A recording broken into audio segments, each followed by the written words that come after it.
Jurez-vous de dire toute la vérité, rien que la vérité. Checkez de la main droite et dites « je le jure ». Je le jure. Vous êtes accusé de ne faire que des films dans lesquels la jeunesse, les quartiers sont filmés de manière positive. En fait, vous faites un épisode de Plus belle la vie. Pas vraiment. Thématique loin de Plus belle la vie. Violence urbaine, mariage forcé, ségrégation raciale, discrimination au travail, marginalisation des quartiers. Je suis plus dans la direction d'un grand modèle qui est The Wire. Ah, mais j'ai compris. Tout ce que vous voulez, c'est faire du buzz, en fait. Il vous manque juste le dealer de burqa dans la cité et on sera en mode enquête exclusive. Bah déjà, je trouve que ta burqa est très belle, hein. Franchement, je sais pas, ouais, je vois bien. On est à l'opposé des médias reportage TV. On a travaillé sur l'intime, dans l'écriture, avec des gens de Saint-Denis. Brooklyn s'est tourné entièrement à Saint-Denis.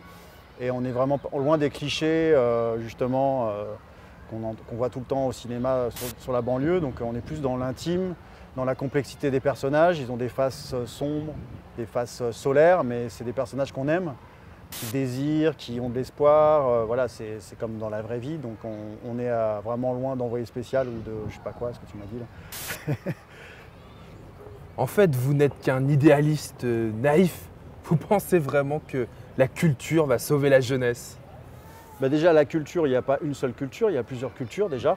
La culture hip-hop est déconsidérée en France, considérée comme une sous-culture américaine, alors que moi, elle m'a fait grandir. Voilà, j'ai étudié les textes des rappeurs quand j'avais 14 ans et ils m'ont fait grandir, ils m'ont fait prendre conscience de plein de choses. Ça m'a donné envie de lire des bouquins, d'aller à la fac, d'étudier l'histoire, la politique, etc. Donc la culture, si elle est connectée avec les gens de quartier, avec des thématiques profondes qui les touchent, ça peut en effet éveiller les consciences. Et le rap et la culture hip-hop, elle a fait grandir beaucoup de gens dans les quartiers.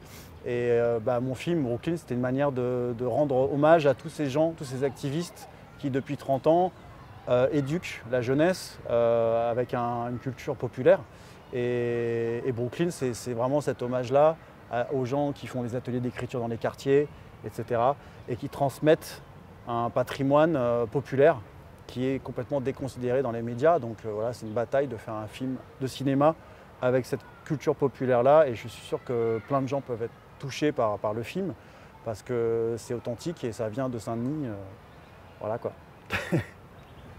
Et c'est pour toutes les choses que vous venez de dire que je vous déclare coupable.